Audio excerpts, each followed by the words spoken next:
Bismillahirrahmanirrahim. Dengki. Apa itu dengki? Dengki adalah emosi negatif yang muncul dalam diri seseorang ketika melihat orang lain mendapatkan sesuatu yang baik, entah itu prestasi, keberuntungan, atau kepemilikan suatu benda, dan merasa tidak suka atau bahkan benci terhadap hal tersebut. Itu dengki.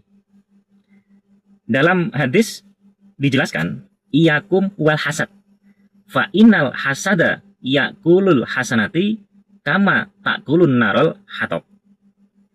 Kalian takutlah pada sifat dengki, karena dengki ini memakan kebaikan sebagaimana api yang memakan kayu bakar. Nah, artinya dari gambaran ini bahwa ketika kita melihat api itu memakan kayu bakar, maka yang tersisa apa? Tidak ada. Yang tersisa hanyalah abu. Ya. Yang kemudian abu itu akan hilang tersapu angin atau terbawa air hujan. Nah, intinya adalah dengki itu bisa menghapus pahala. Sedikit demi sedikit menghapus pahala yang telah kita dapatkan. Itu sifat dengki.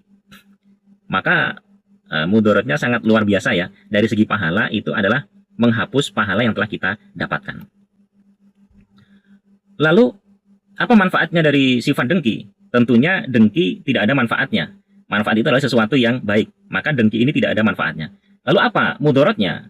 Dari segi negatifnya, dengki adalah seorang pendengki ini dia biasanya ingin mengharapkan bahkan berusaha supaya kenikmatan yang didapatkan orang lain itu hilang atau lenyap atau bahkan berpindah kepada dirinya.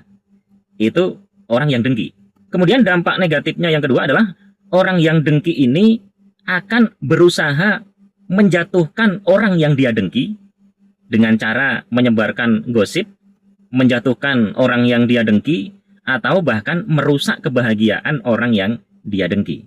Kemudian yang ketiga adalah dampak negatifnya bagi si pendengki ini, dia pikirannya akan menjadi sempit, menjadi berat, dan dapat merusak hubungan antara si pendengki dengan orang yang didengki. Maka sifat dengki ini tentu lebih banyak negatifnya. Semakin kita mendengki seseorang, maka orang itu akan semakin tertanam dalam di pikiran kita. Kita akan terus mengingat orang tersebut. Semakin kita dengki dengan orang itu, namanya akan ada di otak kita setiap saat. Wah, dia selalu bisa begini, selalu bisa begini. Bagaimana caranya supaya kenikmatan itu bisa hilang darinya? Atau bahkan bagaimana kenikmatan dia itu bisa pindah ke tangan saya? Maka sangat negatifnya itu adalah sebenarnya otak kita sendiri.